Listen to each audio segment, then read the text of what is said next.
Assalamualaikum warahmatullahi wabarakatuh. Balik lagi sama aku Dian dengan NBI 209. Jadi kali ini kita akan membahas tentang repeat purchasing in business relationship. Yang pertama, kita akan membahas tentang bagaimana pengulangan pembelian dalam business relationship, di mana customer mempunyai benefit yang mereka harapkan sesuai dengan apa yang mereka ekspektasikan, sehingga mereka akan membeli secara berkelanjutan. Ya, nungguin ya.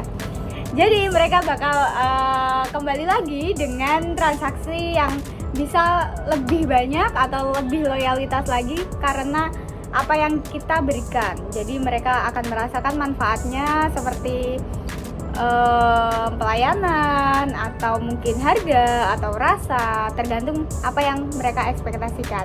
Kemudian untuk benefit sebagai supplier, nah gimana caranya supplier akan terus bekerja sama dengan kita dengan manfaat yang mereka berikan atau dari kita juga. Jadi pembelian ulang atau transaksi pasar yaitu merupakan konsekuensi dari suatu rangkaian transaksi pasar yang bukan suatu kebetulan. Mereka saling memberi manfaat satu sama lain. Manfaat pelanggan sebagai penentu pembelian berulang yaitu pembelian berulang hasil dari konstelasi tertentu dari manfaat pelanggan.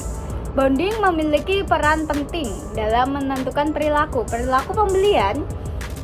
Berulang dapat disebabkan oleh adanya pengaruh dari ikatan tertentu ataupun tidak adanya pengaruh dari ikatan tertentu. Pembelian berulang tanpa adanya efek dari ikatan tertentu biasanya dikarenakan adanya layanan inti atau layanan tambahan yang diberikan oleh supplier kepada customer. Jadi apapun yang diberikan dengan baik akan memberikan dampak yang baik juga, begitu. Jadi layanan inti itu disediakan oleh organisasi untuk memenuhi kebutuhan pelanggan utama. Seperti contohnya restoran layanan inti menyediakan makanan dan minuman, perbankan layanan inti memberikan layanan seputar perbankan seperti penyimpanan dana, pembiayaan dan investasi. Kalau layanan tambahan itu disediakan organisasi untuk meningkatkan pengalaman dan memberikan nilai lebih kepada pelanggan. Jadi contohnya seperti coffee shop yang biasanya hanya menjual minuman, tapi untuk beberapa waktu menambah menu makanan. Jadi itu bisa jadi layanan tambahan. Oke, jadi untuk layanan tambahan itu dapat mempunyai bentuk yang berbeda-beda sesuai dengan aspek yang dirujuk sebagai layanan pelanggan.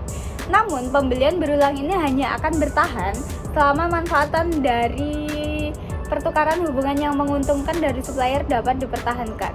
Layanan tambahan khususnya lebih sulit ditiru oleh layanan inti pesaing. Dan pembelian berulang yang didasarkan pada layanan tambahan lebih tahan terhadap tindakan pesaing dibanding pembelian berulang berdasarkan layanan inti. Layanan tambahan yang dilaksanakan oleh supplier diringkas dengan istilah manajemen hubungan pelanggan atau CRM. CRM adalah filosofi perusahaan yang berorientasi pada pelanggan dengan bantuan informasi teknologi modern. Upaya untuk membangun dan memperkuat hubungan pelanggan yang menguntungkan dalam jangka panjang dengan menerapkan pemasaran yang komprehensif dan diferensiasi konsep penjualan dan layanan. Proses bisnis yang melibatkan penjualan, pemasaran, dan layanan pelanggan.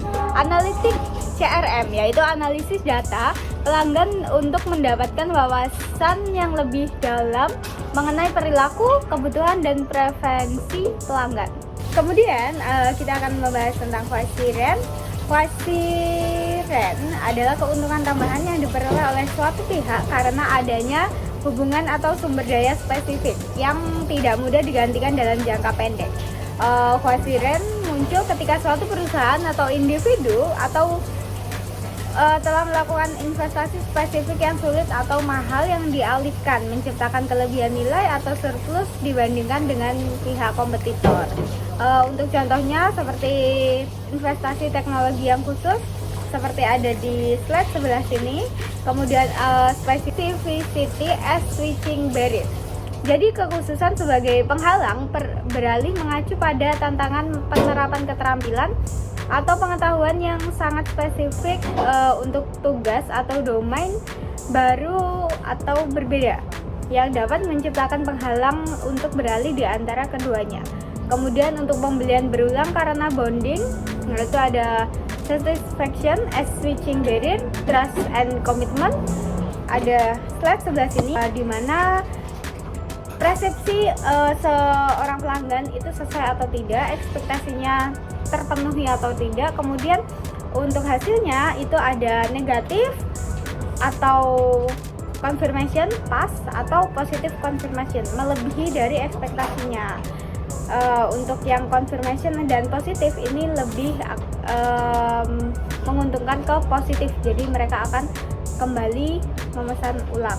Kemudian ada trust and commitment, jadi bagaimana cara membangun kepercayaan, komitmen dalam business relationship, yaitu kerjasama dengan saling percaya, harus dikomunikasikan, sinyal inisiatif sendiri harus disampaikan, inisiatif ini harus dilaksanakan, dan pihak lawan harus diajak dan saling berbagi atau feedback. Manfaat dari supplier sebagai penentu pembelian berulang, itu pelanggan cenderung melakukan pembelian berulang dari pemasok jika mereka merasakan manfaat atau nilai dari melakukannya. Kemudian untuk teori kontak, itu sebuah kerangka konseptual yang menjelaskan bagaimana individu atau organisasi terlibat dalam perjanjian.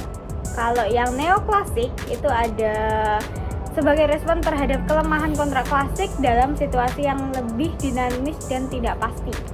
Terakhir, jadi pertimbangan untuk melanjutkan hubungan bisnis, terdapat dua situasi yang dialami oleh pemasok, yaitu pemasok internal dan eksternal, di mana situasi pemasok internal dibedakan oleh hubungan bisnis setara pelanggan dan pemasok. Untuk situasi pemasok eksternal, pelanggan mempertahankan hubungan bisnis dengan salah satu pesaing pemasok.